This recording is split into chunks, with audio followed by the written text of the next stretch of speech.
Welcome to Kevin and Brian's Horror Bulletin podcast, recorded live in the catacombs beneath your feet. The brightly lit catacombs. They are a little brighter than usual. The vampires are not going to like it. So it'll keep them away. Where each week we cover the latest horror news, shorts, a classic Universal horror film, and 2 creature feature reviews. This week after the news, we'll be talking about the classic Universal Studios film Frankenstein from 1931. And the more contemporary Here Comes the Devil from 2012. The independent film Leaf Blower Massacre 2. And the more modern film, last year, Ghost Stories. Turn up the volume and lean in close, because here we go.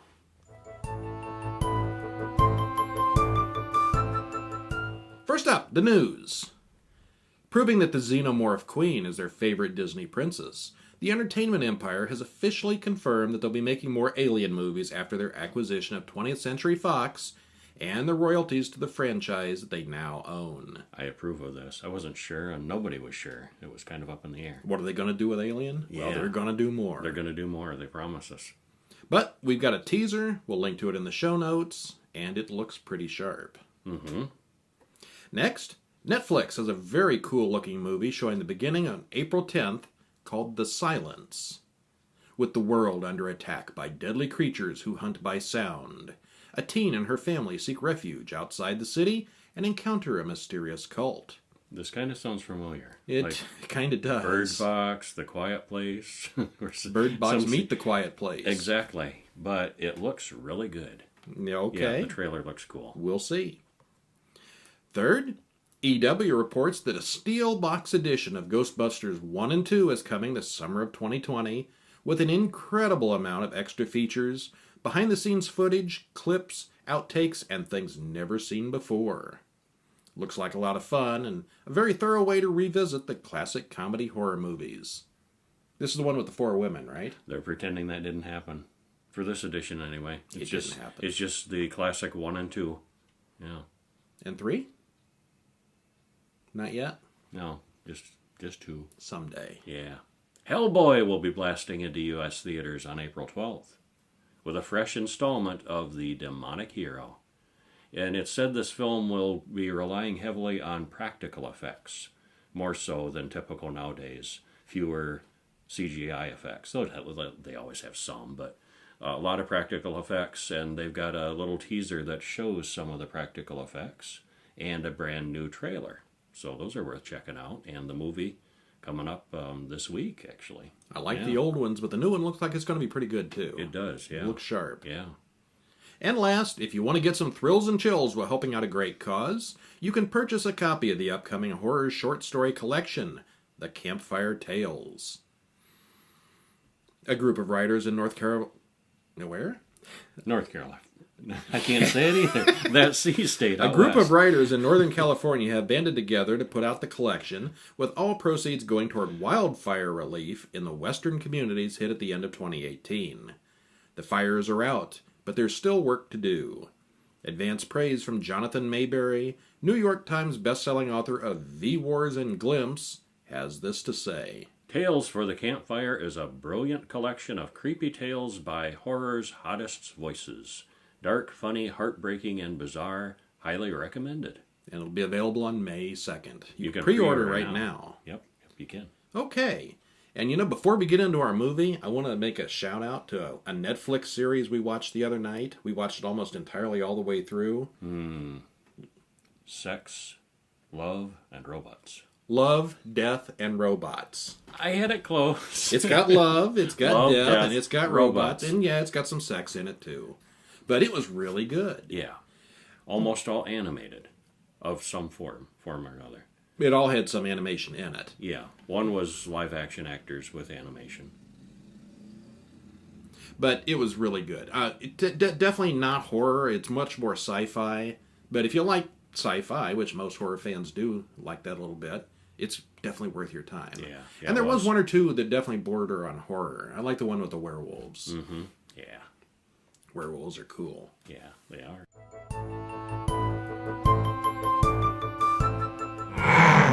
Okay. Yeah. And first up, Frankenstein. Frankenstein. 1931, Universal Studios.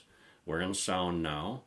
We don't have color yet. No. But we're working on it. We're getting there. This one looked, unlike Dracula, that sounded kind of terrible last week with the audio. Frankenstein sounded pretty good. Yeah, Frankenstein looked pretty good. It was a pretty decent movie overall, quality-wise. And the iconic Igor, assistant of Dr. Frankenstein, he's named Fritz.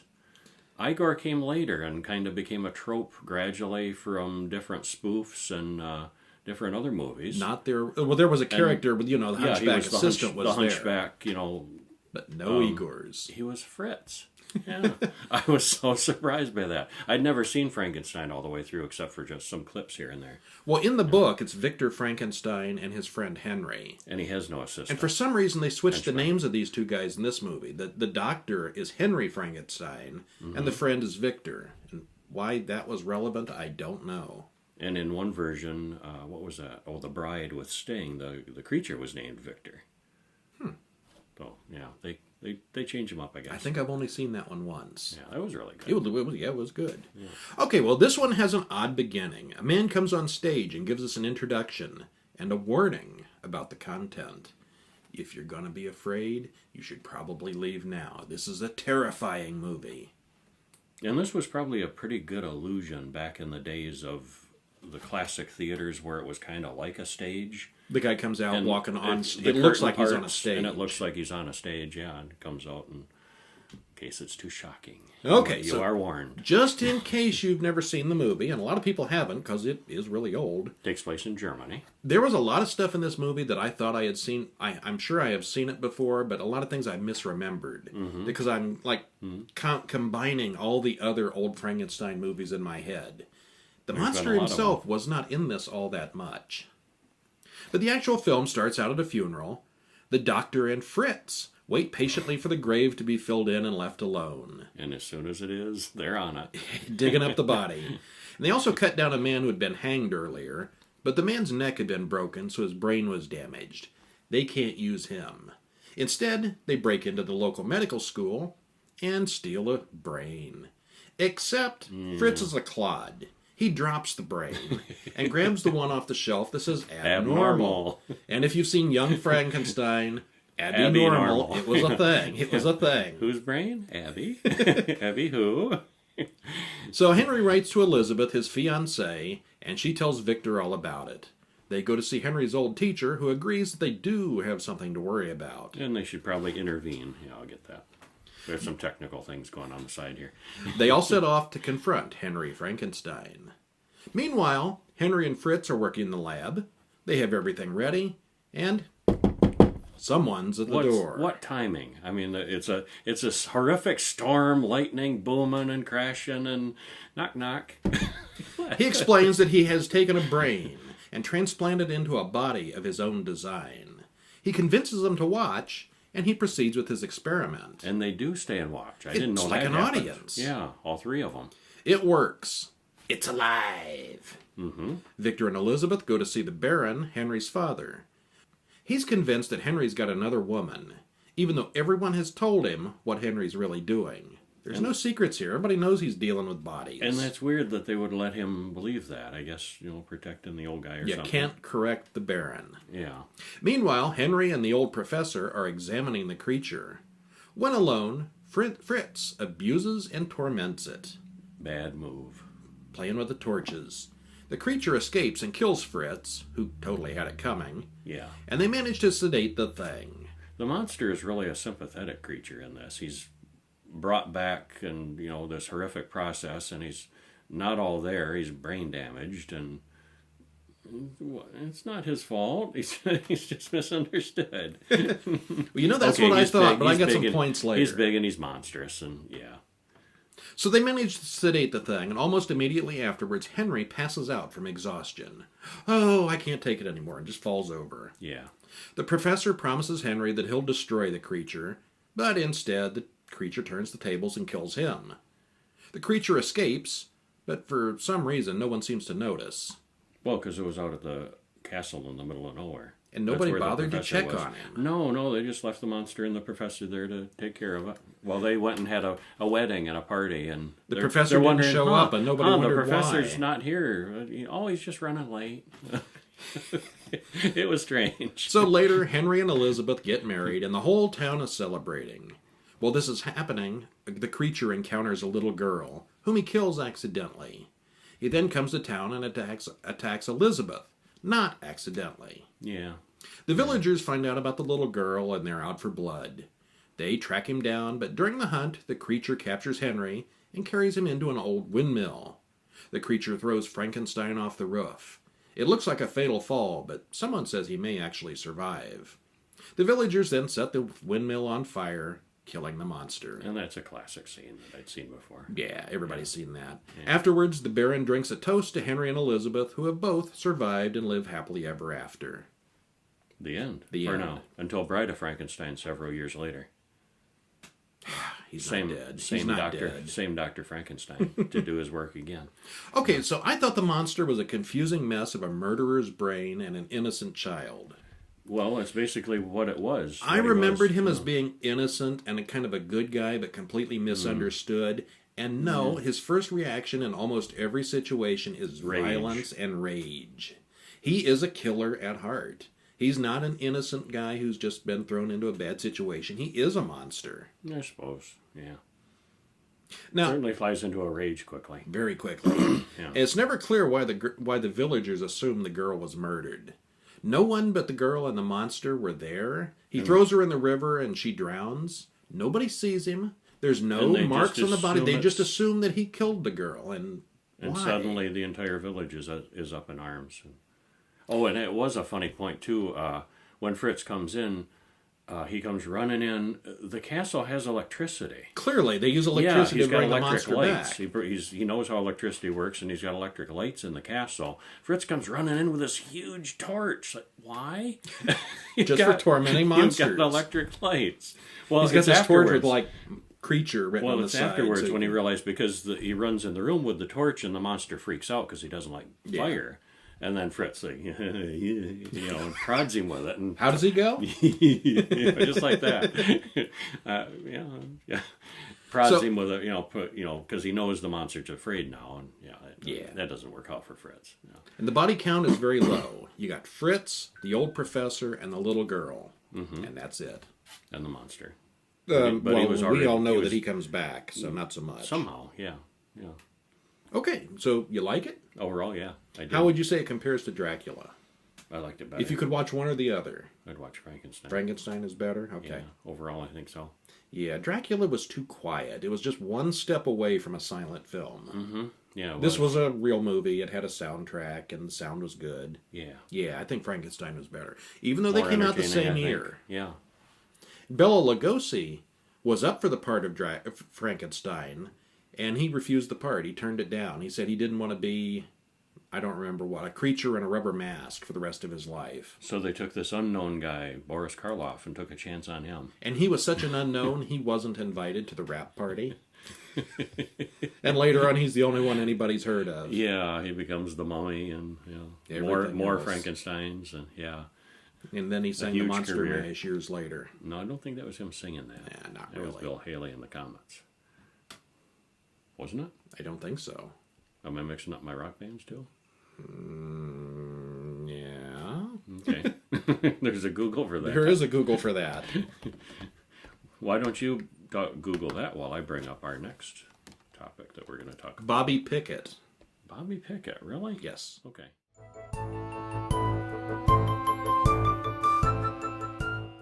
I did know that once. Leaf Blower Massacre 2.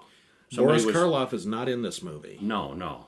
But there is a famous actor in this. The guy who played Jason That's fame. in the first Friday the 13th movie. Now, if you recall in the first Friday the 13th movie, the killer was not really Jason yet. It was Jason's mother.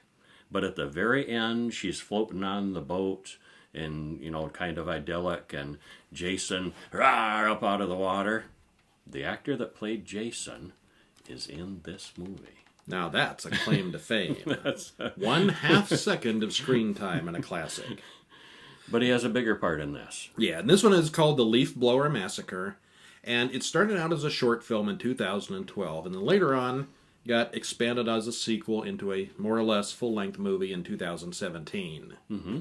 So we start out with lingering shots of dying trees, with a child playing and leaves falling everywhere. And apparently this traumatized Apparently that poor that's kid. something, because we then jump We're a forward. little unclear on how that traumatized him, but it did. I think there was blood in the leaves, but we don't know why. Yeah. So then we jump forward 20 years. And a couple leaves a movie, and they're being stalked by a guy in a motorcycle helmet and armed with a leaf blower. He beats the guy's brains out with the leaf blower, and from there, things start getting weird. What'd you think? Getting weird. What'd you think of just the short? The short seemed a little primitive. It seemed like a beginning, which I think it is. It is the second one is clearly looked like they'd learned stuff how to do movies better. A student film, maybe? Yeah, Something, yeah. just Quick, done on the weekend? Yeah. But then 5 years later, they came up with the Leaf Blower Massacre 2. And it's an which now immediate has a sequel. tagline. When autumn arrives, No one survives. You know you're serious when you got a tagline. Well, So- there's some brutal effects in it. There are, some brutal deaths, and a head exploding when the guy shoves it in the woman's mouth, and leaf blower. It's not very realistic because I don't think leaf blowers have that much pressure, but Depends on how hard you push them. it was a good effect, and yeah. So, the killer from the first movie has a new girl tied to a chair. He slowly pulls the leaf blower down off the wall. He then proceeds to blow her mind. Mm-hmm. A homeless guy goes dumpster diving, and he finds Shavar Jennings, one of the guys who the killer killed in the first film. Well, it didn't really kill him; just dumped him in the dumpster. Well, obviously he survived. Yeah. But he goes home, Shavar goes home and finds himself having nightmares and hallucinations about the killer. Finally, the cops catch up to him to tell him they've found his fiancée's severed hand, and oh yeah, he's the prime suspect in the killings. Mm-hmm. From there, the killings start in earnest, and let me tell you, a leaf blower makes a nice round hole when you're impaled with one. Ka-chunk right through. Yeah. Okay, so I thought it was a little slow-paced. Some little of these bit. scenes drag on. You could tell they were trying to make a longer movie out of less material. But But does have decent gore to it. yeah. And there is a story built around the silly concept of the first movie. Mm-hmm. So, again, this is not what you'd call Hollywood quality film. Definitely indie movie, Handheld cameras and... but praiseworthy for Yeah. yeah. It's longer and better than we could do. Mm-hmm. Overall, I give it a thumbs up. Yeah. And we don't have a site where you can buy this. Oh, we do. Yeah. We do. Yeah. That's in the show notes. Okay. It will be. Yeah. Okay. Where do we get it? You'll have a link in the show notes? There'll be a link in the show notes. Okay, Yes. cool. Yes, they have a website where this is for sale, as well as I believe they have a film called Dirty Sanchez that's for sale. Yeah. Go online it's and something. watch the trailer And for watch Dirty their Sanchez. trailers for all their movies. Yeah, they're just something. Well, actually, you may not want to watch the trailers if you're thinking of buying them. Oh, yeah, actually, leafblowermassacre2.com is the name of the site.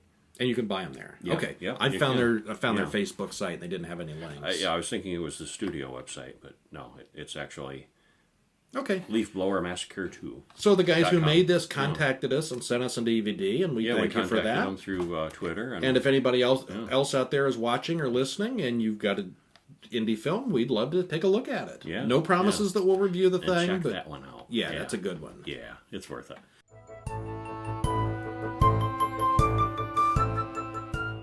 Okay, so how about a movie that's not so good? Or maybe that's just my opinion. That would be Here Comes the Devil, I bet. Here comes the devil. Here comes the devil. Yeah, it's not that fun sounding. Okay, so when they say it. written yeah. and directed by Adrian Garcia Bogliano and stars 2012. Laura Caro, Francisco Barriero, and Michelle Garcia, 1 hour and 37 minutes. And, are you ready for this? 2 young women are in bed together having sex. There's a knock at the door. The girl who goes downstairs to answer the door was attacked by a man with a machete and loses her fingers. Just one, I think. Just one? I think just... Okay. But he had a box of fingers. Oh, yeah, big box of He'd been fingers. doing this a while. So later, we see the man growling and rolling around on a hill with a whole box of fingers spilled everywhere. Mm-hmm. And that's kind of a gory, that's kind of a good thing. That's pretty much the opening. And then the scene changes to 2 parents out in the middle of the desert in Tijuana with a son and daughter in tow. The daughter is having her first period. The kids want to go see a hill, and the parents, Saul and Felix, tell them to come back in 90 minutes. The kids go into the cave on the hill where the parents have sex in the car. Now, at this point, they've had 2 sex scenes in like 15 minutes of the movie, and we're thinking, is this a softcore porn or is this a horror movie? We got one box of fingers and 3 sex scenes in the first 20 way minutes. more sex than horror at this point. But yeah, whatever. Okay, so the kids don't come back, and the parents start to worry. Mm-hmm. When the mother tells the father to go check things out, a local guy tells her that the Indians consider The local guy tells her that the Indians consider that a cursed place and that no one should ever go up there. Now he Now tells they her tell this. her, yeah. Now he says this. Now. There were supposed to be After creatures who think we're nothing more than shells. They take over people and use them. Mm-hmm. Felix returns without the children and they call the cops. The parents argue and fight all night long, and the first thing next morning the cops bring the kids back, apparently unharmed. They all go home and the parents have make-up sex. Mm-hmm. Another. We're 25 minutes in, and I'm wondering if this is a horror movie or a porno. Yeah. We've had 3 sex scenes and only 1 pile of severed fingers to show for it. You made a note of that, huh? I did. It was getting obvious by that point. Yeah. Nothing happens that night, but the next day both kids start acting weird. The mother takes the daughter to the gynecologist and then later to a psychologist. He explains that they've been traumatized and it'll just take time. It's okay. Mm-hmm. They both drew pictures of where they were, and both pictures have a red truck. The father goes to the police to ask about the red truck, and they explain that a serial killer who collected fingers was seriously wounded and disappeared up on that hill. And he wasn't the only one to go missing. That was that opening scene we saw. Yeah. And the guy disappeared. That's how it ties Yeah. in. Because up to this point, I was wondering what that had to do with anything. Yeah. Well, the dad does a little more detective work and tracks down Lucio, who's the owner of that red truck, who's a bit of a pervert. You're missing a step, though. Oh, In the meantime, yeah, the psychologist yes. tells the wife that Yeah. there are signs of rape in both of the kids.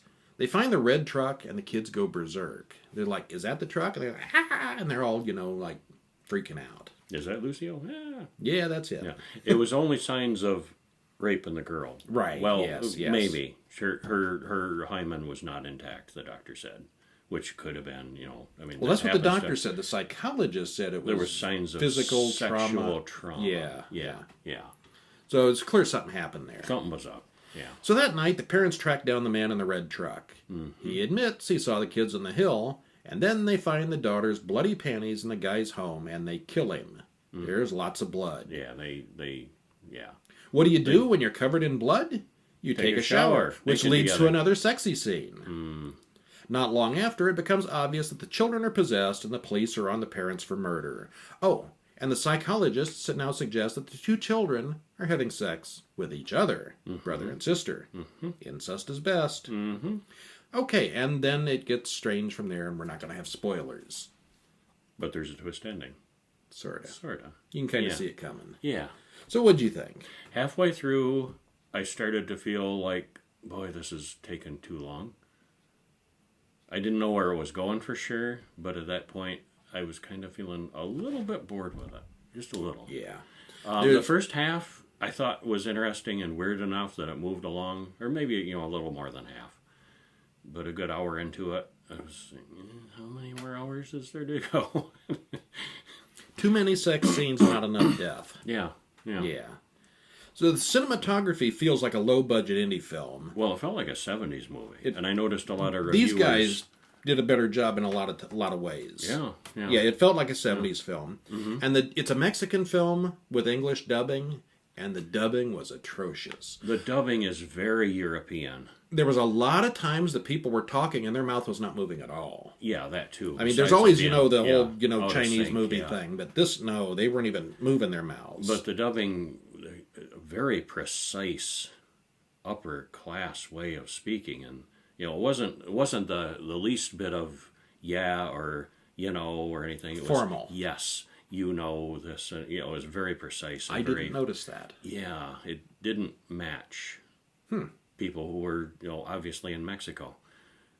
Yeah, I And thought they weren't low class people necessarily, but there wasn't any slang or contractions, or it was just a very precise upper crust European people. And I thought the teenage girl sounded like an older person, talking really high, so she sounds like a little girl. Maybe. It sounded very fake. Yeah. Okay, it's all very long, and there isn't enough demonic stuff to be worth a time investment. The ending wasn't worth the build-up. I hear ice cream outside. I don't know if you can hear that. Ice cream truck. We really need to go down into the catacombs next time. It's really funny. There's this ice cream truck goes zooming through our neighborhood. If you want ice cream, you better hear that tune and grab your money and run out to the street, because by the time you get out there, he's gone down the street. I think he's aiming for the corners. We're not on the corner. Yeah, that could be. Yeah, he probably pauses at certain points.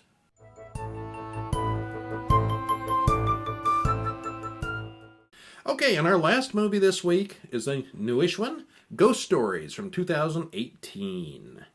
Directed by Jeremy Dyson, starring Andy Nyman, Martin Freeman, and Alex Lothar. It's also an hour and 37 minutes. Coincidentally, exactly as long. It didn't seem as long, though. And yet again, this movie has a tagline. The brain sees what it wants to see. Mm-hmm. Okay, so the movie starts with a popular UK psychic on stage in front of a crowd. The whole show is an elaborate setup to prove this guy's a fake, and this is all based on a true story. This actually happened with the amazing Randy. It's kind of an interesting little trivia story. Mm-hmm. It's all shown to be fake, and Professor Goodman tells us that there's no afterlife, no such thing as ghosts, and it's his mission in life to prove that they're all fake. He's made a career out of debunking. Yep, he's the debunker. Yeah. So he gets a package from his inspiration, a man who spent his life proving hoaxes, but has disappeared himself. He goes to see the man, and the man gives him 3 cases that he couldn't solve. He believes in the supernatural now, and he needs to be told that he's wrong. We then follow the professor around as he investigates the 3 cases. Case 1, Case 2, Case 3. We're even introduced with the names of... First case is Tony Matthews, a man whose daughter is in a strange coma state. He was a night watchman in a former women's mental hospital. It's a normal night until it's not. He starts seeing and hearing little girls in the dark. Power goes out, mannequins coming to life. He's got quite a horror story to tell. Yeah. Second, Simon Rifkin is a teenager who is driving late at night without a license. He hits something in the road that looks like the devil. Here comes the devil. Here comes the devil. And from there, things go downhill. Mm-hmm. Car stalls out. Yeah. Hilarity ensues. Third, Mike Priddle, a former stockbroker, and his wife were expecting a baby, but were encountering problems with the pregnancy. While his wife was staying at the hospital, he starts seeing a ghost, a very angry ghost. Mm-hmm. And, of course, these 3 stories are intertwined with some drama that involves the professor's own past. What do you think? Overall, I give it a thumbs up. But... Go on. I don't know how to talk about it without giving spoilers. You did not like the ending. Nice. You didn't. In the end, all 4 stories tie together. Yeah, it ties everything together. But he didn't like it. I didn't like it. I wasn't satisfied with the ending. It failed to satisfy me. I thought, but I'm not going to spoil it because you can't. No, you can't spoil it. Yeah. You just don't want it. I thought the very last little twisty ending was a little lame, but I liked all 4 stories. And I kind of liked it a lot. At no point did it drag. No, everything was paced out really well. Compared the stories to the were short, one. short, tight, and they all fit together well, I thought. Mm-hmm. There just aren't enough good anthology movies anymore. It's like those have gone out of style. Yeah, I can't remember what the you got things like Creep Show and stuff like that. Yeah. Uh-huh. You just don't get that much anymore. Yeah. So this had a touch of that, but. Yeah, the ending didn't satisfy me. Yeah, well, I'd much rather see a handful of good short stories than something like Here Comes the Devil. Here Comes the Devil, for instance. A little bit of something that drags out for 2 hours and didn't need to. Mm-hmm. You like short stories? I do. Short anthology stories? Do you know of any Oh, look what you got here. Where did those come from? Tales to Make You Shiver. Is that subtle? Written by us. Each one has 13 short horror tales. Everything from zombies to monsters to ghosts to ghouls. Some are even science fiction horror. Pick it up paperback, ebook, Amazon, or wherever good books are sold. Weren't expecting that, were you? Tales to Make You Shiver. Okay. Volume 1 and 2. Oh, yeah, I guess the name wouldn't hurt, would it? Tales to Make You Shiver, Volume 1 Volume 2. and Volume 2. Each one has 13 tales. And look at that, it's got our picture on the back. Mm-hmm. We are talented. We'll leave that to you to decide. Some would say we are. Some would probably say we're... You guys can't even make our video right. Yeah. Okay, well, the sun must be coming up. Sure looks like the sun's coming up, as bright as it is in here. The vampires are starting to shuffle back in for the day. We need to get going so they can catch some sleep. Thanks for joining us. Stop in during the week at www.horrorbulletin.com for news and horror updates, to comment on this podcast, or contact us. Or if you're watching on the video feed, right down below, leave a comment. We'd love to hear from you. Mm-hmm. Like and subscribe, because this is the first episode of Horror Bulletin Video, and we're going to have more. Did you mention Twitter? We're on Twitter, too. At Horror Bulletin. Bulletin. Yes. Yeah. I'm Brian. Fun stuff there. I'm Kevin. And we'll see you next week. See ya.